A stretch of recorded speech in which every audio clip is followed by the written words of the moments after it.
사도신경으로 우리의 신앙을 고백합니다. 전능하사 천지를 만드신 하나님 아버지를 내가 믿사오며 그 외아들 우리 주 예수 그리스도를 믿사오니 이는 성령으로 잉태하사 동정녀 마리아에게 나시고 본디오 빌라도에게 고난을 받으사 십자가에 못 박혀 죽으시고 장사한 지 사흘 만에 죽은 자 가운데서 다시 살아나시며 하늘에 오르사 전능하신 하나님 우편에 앉아 계시다가 저리로서 산자와 죽은 자를 심판하러 오시리라. 성령을 믿사오며 거룩한 공회와 성도가 서로 교통하는 것과 죄를 사하여 주시는 것과 몸이 다시 사는 것과 영원히 사는 것을 믿사옵나이다. 아멘. 찬송가 391장 함께 찬송합니다.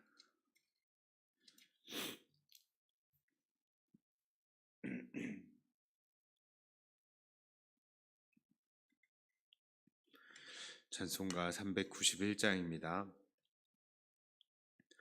오 놀라운 구세주 예수 내 주 참 능력의 주시로다.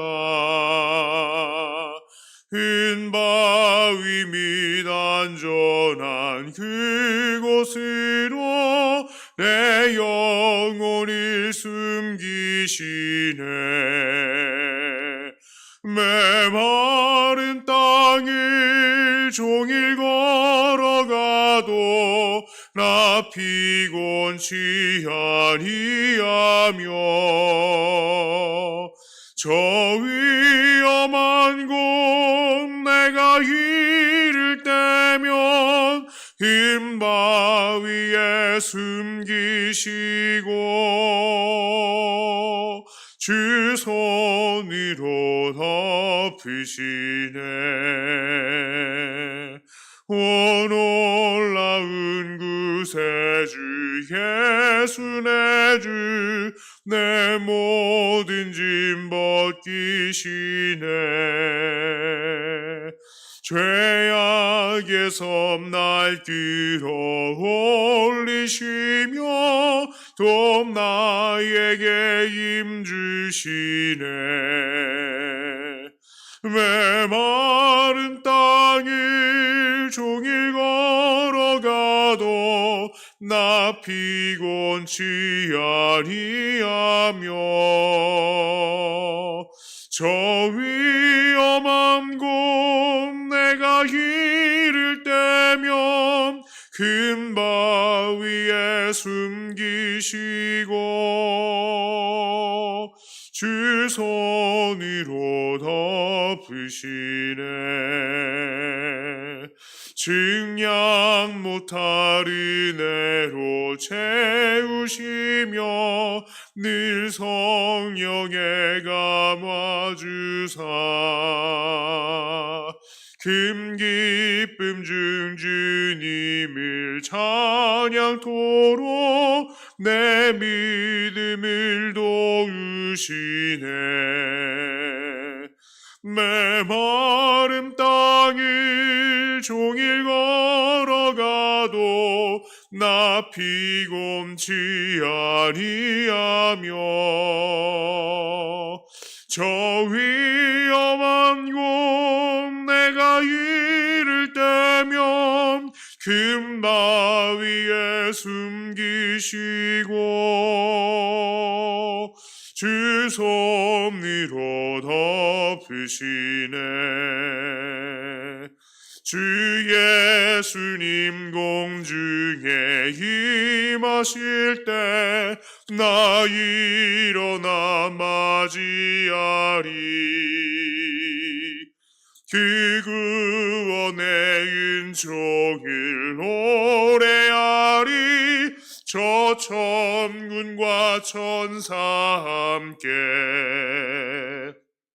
메마른 땅을 종일 걸어가도 나 피곤치 아니하며 저 위험한 곳 내가 큰 바위에 숨기시고 주 섭리로 덮으시네. 아멘. 하나님 말씀은 사무엘상 10장 17절부터 27절까지의 말씀입니다.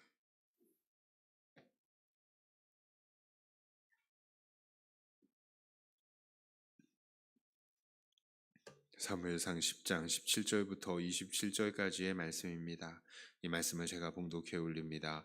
사무엘이 백성을 미스바로 불러 여호와 앞에 모으고 이스라엘 자손에게 이르되 이스라엘 하나님 여호와께서 이같이 말씀하시기를 내가 이스라엘을 애굽에서 인도하여 내고 너희를 애굽인의 손과 너희를 압제하는 모든 나라의 손에서 건져내었느니라 하셨거늘 너희는 너희를 모든 재난과 고통 중에서 친히 구원하여 내신 너희의 하나님을 오늘 버리고 이르기를 우리 위에 왕을 세우라 하는도다.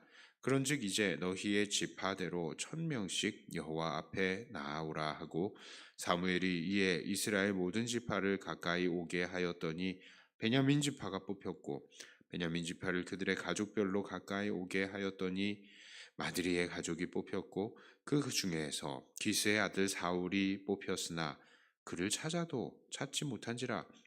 그러므로 그들이 또 여호와께 묻되 그 사람이 여기 왔나이까? 여호와께서 대답하시되 그가 진보다리들 사이에 숨었느니라 하셨더라. 그들이 달려가서 거기서 그를 데려오매 그가 백성 중에 선이 다른 사람보다 어깨 위만큼 컸더라. 사무엘이 모든 백성에게 이르되 너희는 여호와께서 택하신 자를 보느냐? 모든 백성 중에 짝할 이가 없느니라 하니 모든 백성이 왕의 만세를 외쳐 부르니라. 사무엘이 나라의 제도를 백성에게 말하고 책에 기록하여 여호와 앞에 두고 모든 백성을 각기 집으로 보내매 사울도 기브와 자기 집으로 갈 때에 마음이 하나님께 감동된 유력한 자들과 함께 갔느니라. 어떤 불량배는 이르되 이 사람이 어떻게 우리를 구원하겠느냐 하고 멸시하며 예물을 바치지 아니하였으나 그는 잠잠하였더라. 아멘. 사무엘상 10장의 말씀은 사울이 왕으로 뽑히는 장면을 알려주고 있습니다. 사무엘은 각 지파에서 1000명씩을 나오게 했고요. 또 그들 중에서 제비를 뽑고 또 뽑아서 결국 기스의 아들인 사울을 뽑히게 하였습니다. 그런데 정작 사울이 보이지 않습니다. 분명 처음에는 1000명씩 나오라고 했을 때에 그도 있었습니다. 하지만 사울이 뽑힌 순간에 그는 그 자리에서 떠나고 없었던 것이죠. 사람들이 그를 찾은 곳이 어디였습니까? 하나님의 말씀대로 찾아보니까 그 사람은 바로 진보다리 사이에 있었던 것이죠. 남들보다 머리가 하나 큰 거구의 사울이 진보다리 사이에 꾸겨져서 숨어져 있었던 것입니다. 자, 그런데 그 가운데에서 어떤 불량배는 이 사울이 어떻게 우리를 구원하겠느냐 하면서 사울에게 예물도 드리지 않았다라고 합니다. 그런데도 사울은 잠잠했다라고 말을 하고 있습니다. 자, 혹자는 이런 잠잠한 사울의 모습을 보면서 야, 정말 사울 봐라. 사울이 처음에는 이렇게 겸손한 사람이었다. 이렇게 말을 하기도 합니다. 하지만 이런 사울의 모습은 정말로 겸손한 모습이었을까요? 아닙니다. 이것은 분명히 사울의 믿음이 없는 모습이었다는 것입니다. 왜 그렇습니까? 하나님께서는 이미 사울에게 왕으로 기름을 이미 부으셨어요. 사람들이 인정하기 전에 벌써 하나님께서 인정하셨다라는 것입니다. 사울이 나귀 찾아서 갔을 때 사무엘을 만나서 이미 사무엘로부터 이 기름 부음을 사울이 받았어요. 그 누구보다도 자기가 기름 부음 받았다는 사실을 사울 자신이 잘 알고 있습니다. 또한 하나님께서는 이렇게 기름 부음 받은 것이 사람의 계획으로 이루어진 것이 아니라 바로 하나님의 전적인 개입하심의 결과라는 것을 여러 증거를 통해서 확증시켜 주셨습니다. 그 증거가 무엇입니까? 첫째는요, 나귀를 찾았다는 증거를 받을 것을 사무엘이 먼저 예언을 했었어요. 2절에 이렇게 말합니다. 네가 오늘 나를 따라가다가 베냐민 경계 셀사에 있는 라헬의 묘실 곁에서 두 사람을 만나리니 그들이 내게 이르기를 네가 찾으러 갔던 암나기들을 찾은지라 네 아버지가 암나기들을 염려는 놓았으나 너희로 말미암아 걱정하여 이르되 내 아들을 위하여 어찌하리요 하더라 할 것이요. 자, 사울은 나귀를 찾다가 사무엘을 만났는데 사무엘은 그가 찾던 나귀를 찾았다는 증거를 받을 거라고 분명히 예언을 하고 있었습니다. 그리고 그 예언이 이루어졌어요. 자, 두 번째로 사무엘은 사울이 베델로 올라가는 세 사람으로부터 예물을 받을 것이다라고 예언을 했습니다. 3절과 4절 말씀이에요. 네가 거기서 더 나아가서 다볼 상수리 나무에 이르면 거기서 하나님을 배우려고 베델로 올라가는 세 사람을 만나리니 한 사람은 염소 새끼 셋을 이끌었고 한 사람은 떡 세 덩이를 가졌고 한 사람은 포도주 한 가죽 부대를 가진 자라 그들을 네게 문안하고 떡 두 덩이를 주겠고 너는 그의 손에서 받으리라. 자, 이렇게 예언을 했는데 이게 그대로 이루어졌습니다. 자, 이 그냥 세 사람 만나기도 어려운데 세 사람 각자 들고 있는 게 뭡니까? 염소 새끼 셋, 석떡 세 덩이, 포도주 한 가죽 부대 정확히 들고 있었어요, 이 사람들이. 그리고 정확하게 떡 두 덩이 받았습니다. 이루어졌어요.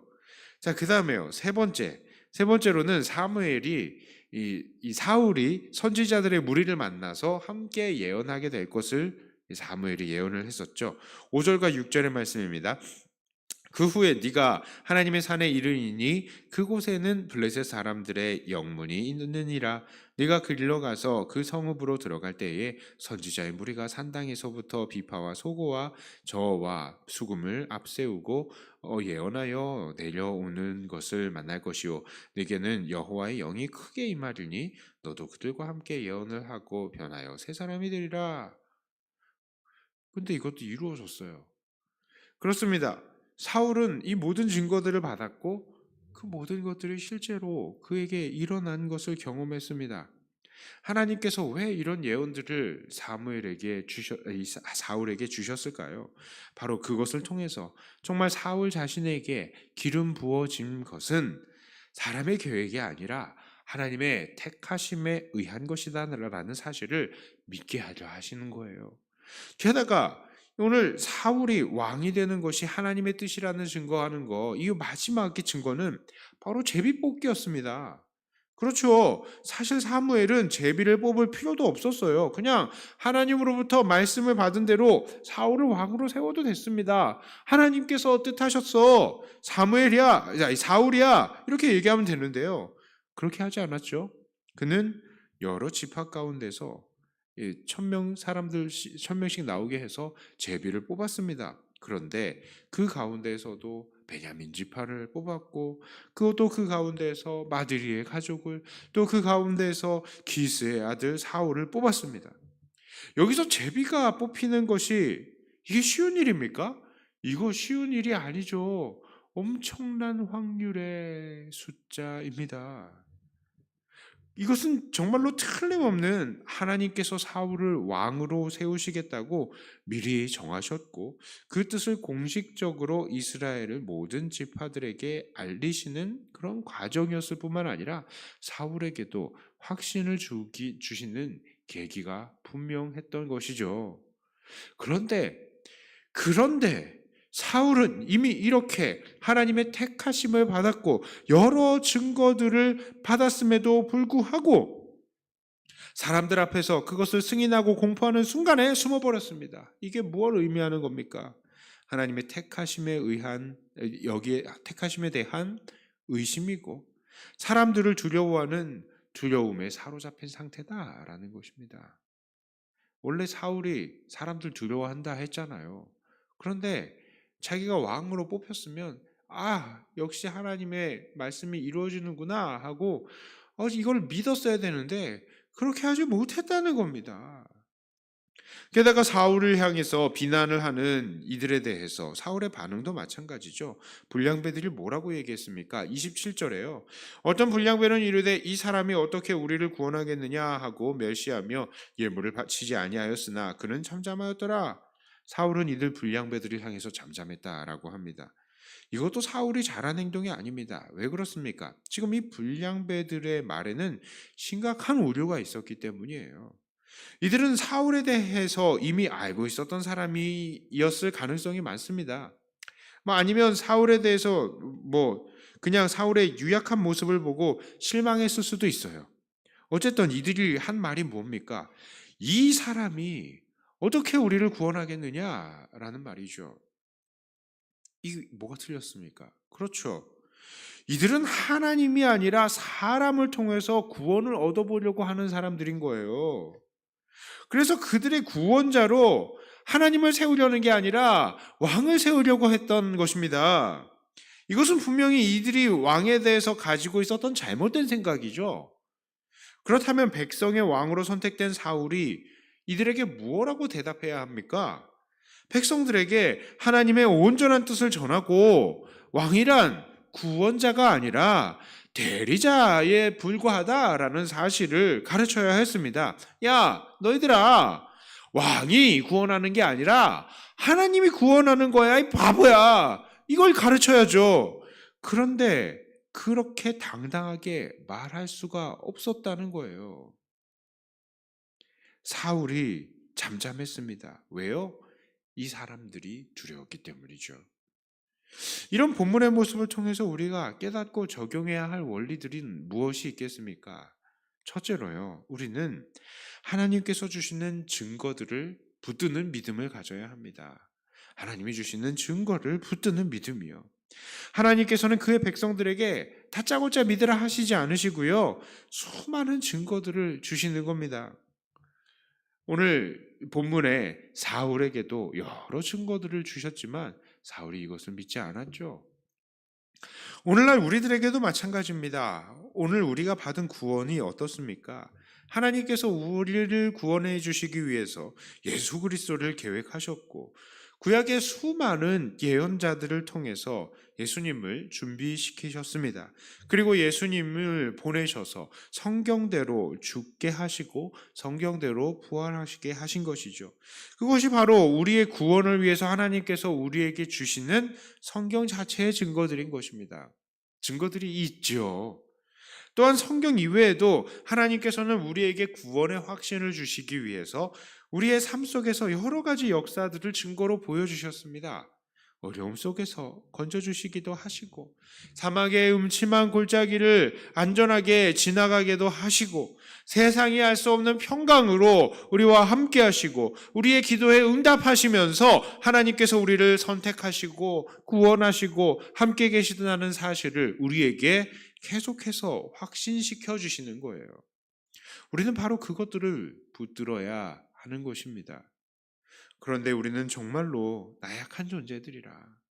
형편이 좋을 때는 하나님께 찬양하고 감사하고 우리가 하나님의 백성이다라고 고백을 하지만 조금만 형편이 어려워지면 하나님을 향해 고백했던 우리의 사랑과 믿음의 이 고백들이 온데간데 없이 사라져버리고 우리가 정말로 하나님의 자녀가 맞나? 하나님께서 정말로 살아계셔서 우리와 함께 계신 것은 맞나? 하면서 너무도 쉽게 의심하게 되는 것입니다. 우리는 결코 그래서는 안 됩니다. 모든 환경들을 바라보는 것이 아니라 우리에게 주어진 하나님의 약속을 믿는 우리가 되어야 할 것입니다. 두 번째로 우리는 사람들을 두려워하지 말 것을 도전받습니다. 사울은 사람들을 두려워한 나머지 하나님의 올바른 뜻대로 살고 또 하나님의 그 바른 뜻을 증거하는 데에 실패했어요. 그러나 우리는 사람들을 두려워하지 말고 언제나 온전한 하나님의 뜻을 전해야 하겠습니다. 사람들은 늘 변하는 존재들이에요. 우리들이 좋다고 칭찬하다가도 언제 그랬냐는 듯이 우리들에게 등 돌리고 우리를 비난하기 쉬운 것이 바로 사람들인 것입니다. 그러므로 사람들은 의지할 바가 못 됩니다. 또한 이 사람들은 우리의 두려움의 대상이 될 수도 없죠.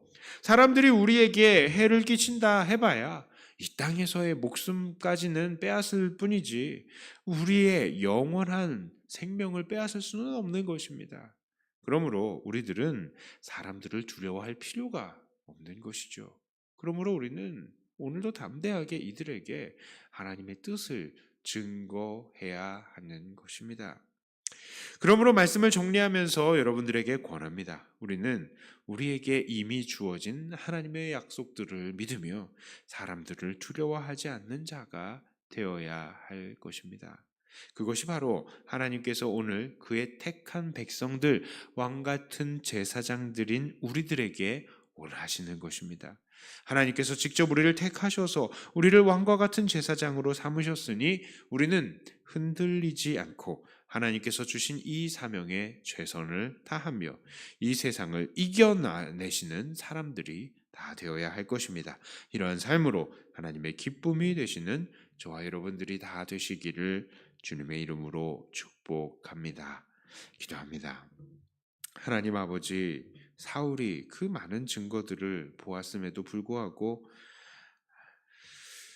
사람들을 두려워했고 또 하나님의 그 뜻을 온전히 신뢰하지 못한 것을 봅니다.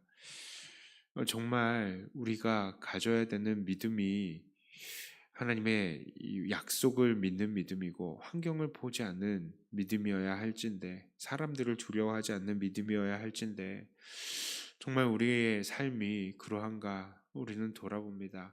조금만 환경이 바뀌어도 불안해하고 두려워하고 하나님을 원망하는 우리들의 모습은 아니었습니까? 하나님, 이 환경 속에서도 흔들리지 않고 오직 하나님만 굳게 붙드는 믿음의 소유자들이 되게 하여 주시고 세상에 담대하게 주님의 진리를 증거하는 우리들이 되게 하여 주시옵소서. 세상이 다 흔들리고 무너진다 할지라도 흔들리지 않는 믿음 갖는 우리들 되게 해 주시옵소서. 하나님, 이 시간, 기도의 시간을 축복합니다. 하나님 앞에 기도하러 나온 주님의 귀한 자녀들 붙들어 주시고 기도할 때마다 은혜를 베풀어 주시옵소서. 하나님 앞에 사모하는 심령으로 나왔사오니 모든 사모하는 심령마다 은혜의 은혜를 더해 주시고 하늘의 신령한 복 땅 위에 기름진 복으로 채워 주시옵소서. 이 기도의 시간을 주님께 맡겨드리며 우리 주 예수님 이름으로 기도드리옵나이다. 아멘. 하늘에 계신 우리 아버지여, 이름이 거룩히 여김을 받으시오며 나라의 임하옵시며 뜻이 하늘에서 이룬 것 같이 땅에서도 이루어지이다. 오늘날 우리에게 일용할 양식을 주옵시고 우리가 우리에게 죄 지은 자를 사하여 준 것 같이 우리 죄를 사하여 주옵시고 우리를 시험에 들게 하지 마옵시고 다만 악에서 구하옵소서. 대개 나라와 권세와 영광이 아버지께 영원히 있사옵나이다. 아멘. 하는 말씀 가지고 또 교회를 위해서 기도하시고 각자 가지고 나오신 기도 제목으로 기도하시다가 돌아가도록 하겠습니다.